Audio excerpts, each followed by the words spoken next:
嗨，大家好，我是坦平叔，今天是2025年3月28号。这一期咱们再聊个热点话题。前不久咱们节目也聊过就是杭州有个网约车司机，这个网约车司机非常厉害，他是35岁程序员改行，也就是他在北京好像找不到工作，还怎么着的，就回到杭州，在杭州就转行网约车司机，成了又一个励志故事网约车司机怎么就励志了呢？码农找不到工作，干网约车司机，但是他跟别人不一样，他在杭州干网约车司机3年赚了70万，然后被媒体一报道之后引发关注，咱们节目也介绍过。那网友就说了，那这个还有什么好聊的呢？这位网约车司机这个光辉事迹他的业绩一经报道以后引起了网友的质疑，大家纷纷质疑他，咱们的节目也质疑了。面对质疑这位网约车司机又进行了回应。3月27日报道说浙江杭州35岁程序员詹西转行网约车司机，3年赚近70万，引发关注。詹西告诉九派新闻，从晚上6点干到早上6点，春节没休息一天，就是1年365天连轴转。这个我相信因为我也是365天连轴转，我比他稍微好一点吧，春节我还休息几。这个詹喜说3年70万，没想到大家认为这都是假的。他称有很多网友质疑自己造假炒作，有网友说我在广州捡垃圾1年能赚1000多万，还有网友说是3年跑了7万，说你3年赚了7万，然后猝死，平台赔了你63万，所以你赚了70万。他表示从最开始会觉得很骄傲，到后面变得没有勇气面对，我觉得听起来挺刺耳的。然后这个詹喜他把他的这个平台那个数字后台的数据拿出来给这个九派新闻记者看，数据显示其他就是他在当地司机排行榜前5%，这个平台都有这样的数据就显示你在这个所有的司机里面你排位前5%，3年就是1008天，跑了4021单，合计收入664858元，再加上平台的奖励，大约是70万，3年70万。看了这个视频之后我确实比较感慨这个叫朱熹的这个前码农，现在是网约车司机，他这个转行本来是迫不得已，因为他找不到工作，被迫干网约车。那不管怎么说吧，他干的还可以，是累一点，但是他到现在为止，他都不知道他哪儿犯了众怒，这就是他不成功的地方。恐怕他从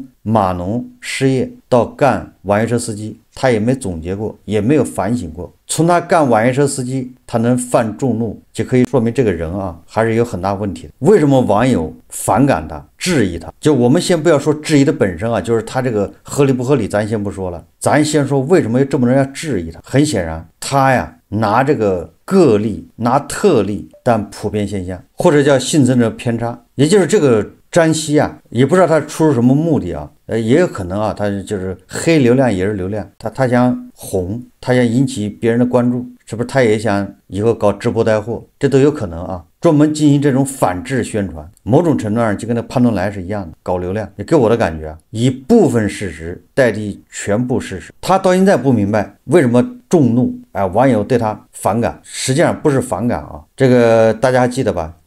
我记得去年吧，不是说上海一个送外卖的也是3年赚了几十万，也是70万吧，后来这哥们被人打了一顿呢，为什么呢？确实让人气坏了，是不是好像让那个别的外卖小哥把他打了吧？也就是这个朱熹詹西还得小心一点，别哪天又被别的网约车司机给打一顿。打人是犯法，打人不好，但是你这么刺激别人也不对。为什么呢？因为现在大环境是，我们也不要说这个就业了我们就说网约车司机，对吧？你要说大学生一毕业就失业，然后这个什么码农，对吧？到了30岁就被裁掉，找不到工作，对吧？这种宏观环境咱不说了，咱就说网约车司机。现在网约车司机饱和，网约车司机卷得非常厉害，卷到什么程度卷到现在各个城市是不是都发预警各个城市都不办网约车什么营运证，发预警，对吧？本市网约车已经过于饱和。那你这个张希，你想告诉大家什么你是跟政府对着来你的意思就是说这个网约车没有饱和因为你可以3年赚70万呢，说明网约车还能赚钱呢，很好赚呢。你只要吃点苦就行啊。现在网约车司机赚不到钱，为什么？不就是不吃苦吗？对吧？又想赚钱，又想舒服，对吧？你就是想反衬这种概念，就是为什么有人要打他呢？这叫气人，知道吧？对吧？你看，明显的政府都已经就是这个主管部门都已经开始网约车进行收缩了，你就太多导致什么？导致网约车司机也赚不到钱。我在北京的时候啊，还不是说前年，对吧？环境还稍微好一点，我一打网约车，我就跟司机去聊天，看看他们一个月大概能赚多少钱。北京的司机啊，辛苦一点的，一天跑14个小时，他能赚个1万块钱或者1万多一点。如果他稍微松一点的，比如中午还回去睡一觉的，这种大概一个月也就8000块钱，这还是前年，而且还分季节，就是旺季好一点，淡季就差一点，也就是一年撑死了拿到手1万12万，这都是拿身体换出来的。你想你在车上你坐14个小时，那是什么概念？网约车司机就是拿健康换钱啊，以后老了都得吃药，都得各种，对吧？去医院治病，你坐着不动14个小时，每天如此。但是被这个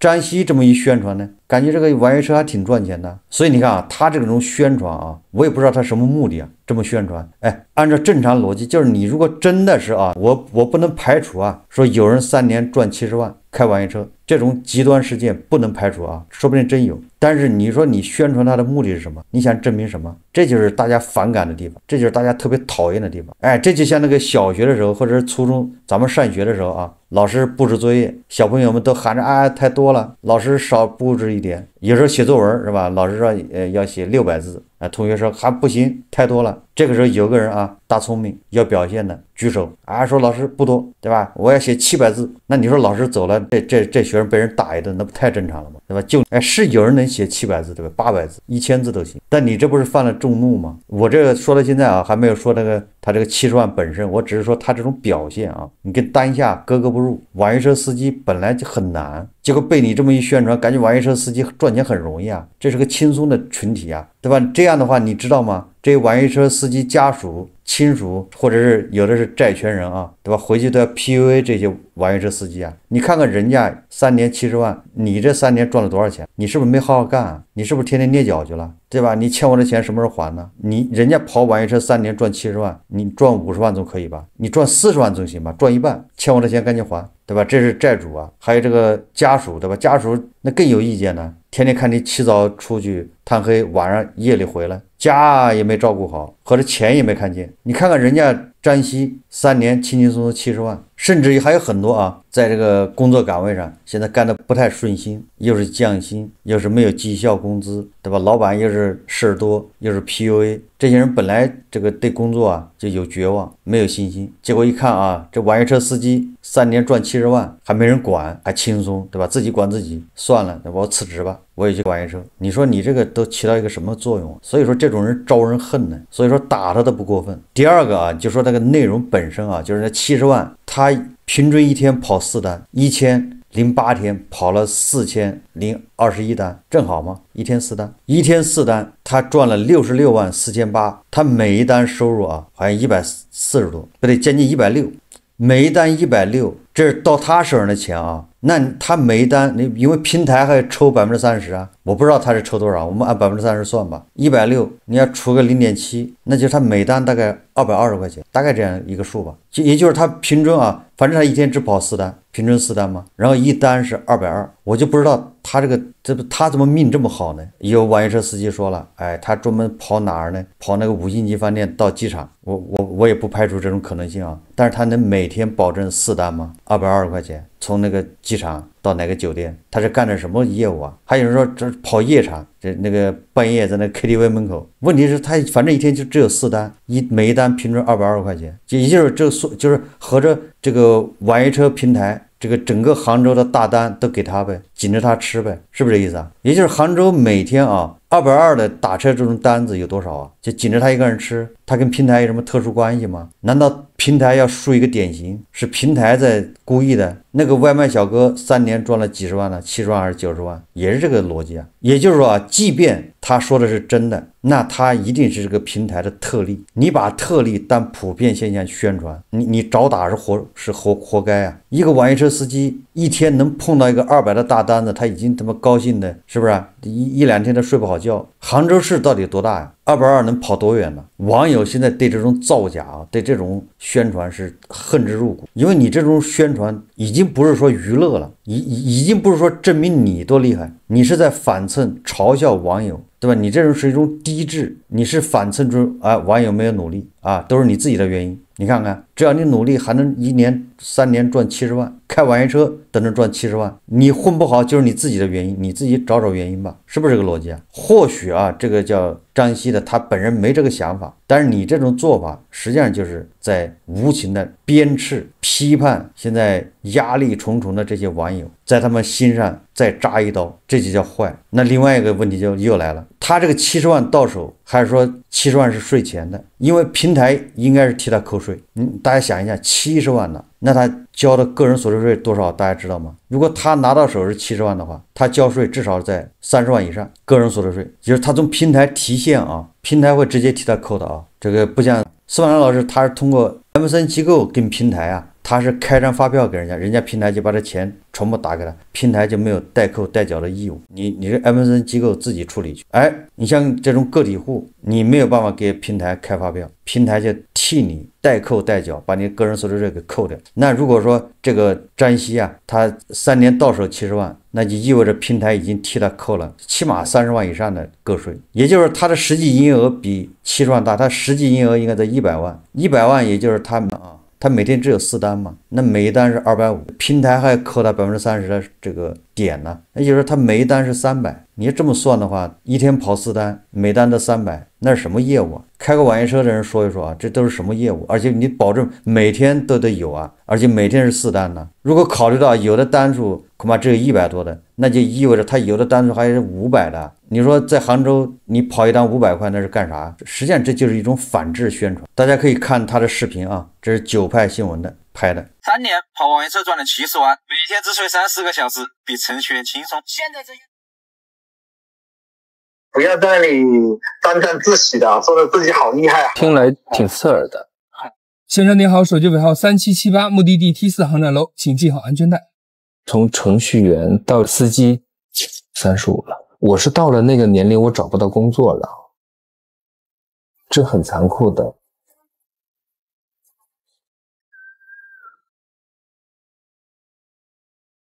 上有老下有小，既有房贷又有车贷。不工作的话，我们以后都喝西北风了。晚上6点到早上6点，没休息一天，3年70万。没想到大家认为这些都是假的。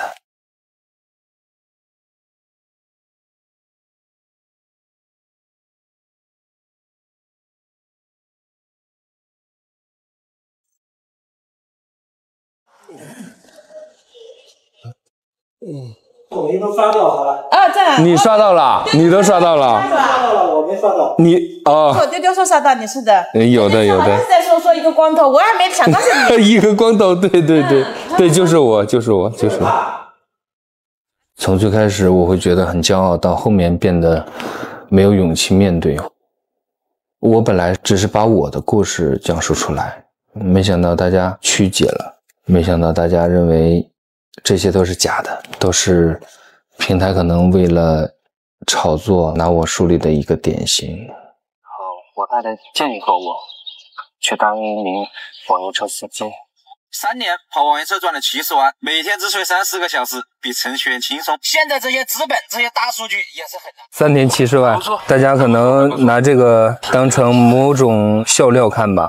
在抖音里啥都能赚几十万，我在广州捡垃圾1年能捡1000多万，是3年跑了7万，然后猝死赔了63万。我觉得听来挺刺耳的。当地司机排行榜前5%，服务天数呢1000天，4000单，66万4800。这个流水里边呢，它包含了你的报酬，也包含了这个高速费，也包含了一些这个平台的奖励，综合的达到了66万。你跑网约车的时候呢，一天你可能要完成几十个订单，但是你跑了机场专线呢，你可能一天完成几个订单就可以了。30-40公里、40-50公里，我们的一个订单的价格就在100多了。我这样子加起来的这个一天的这个流水，就比这个网约车一天跑几十个订单的流水还要高了。女士您好，手机尾号9555啊，目的地 T3 航站楼，请系好安全带。拍摄吗？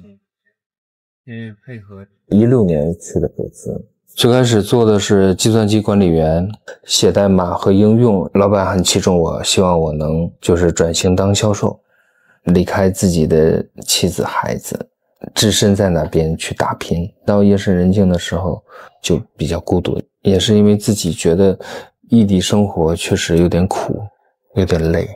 他一说你回来吧，那我就借着梯子我就下来了。离开北京的时候已经3-5年。对。 11点这东西我操，正好11点是吧？对，没事，路我熟的。做我们这个行业的话，35周岁是个坎儿。35岁里呢，你要发展的好，后面你可以继续发展。35岁，如果你前边相当于平平淡淡的，那后边也就那样了，那就需要去寻求新的出路。是，所以最后我的结论是什么呢？或许它这个平台的特例是平台出于什么目的，或者这个詹西啊，它有隐瞒了一些重要因素，没有说实话。我在北京打车的时候，我就遇到一个特别的现象，非常奇特。有一天我打个网约车啊，我站在路边，我顺便看了一下我那个叫着那个车的尾号啊，我平常都不留意，你知道吧？我看了一下之后呢，那我就等着车过来啊，因为我站的那个地方离那个主马路啊还大概有20米，是一个岔路上，我就懒得过去。然后过了一会儿，我就看见一个车啊，到那个路口那儿，在主马路那口那儿，他也没有过来。我当时就怀疑他是我叫的那个车，我看他在那不动啊，对吧？我就过去看一下，我看那车牌也不是，所以我没搭理他。结果我再把手机那个软件一打开一看的时候，那车变了，那车牌号变了。我再一看那车的时候，发现原来变成我眼前这辆车了。我当时就觉得特别纳闷，但是我想反正有车接我，我就上去吧。上了车之后，我就问那司机，我把这个现象告诉他，我说为啥刚才接我的那个车好像不是这个号，现在怎么变成你这个号呢？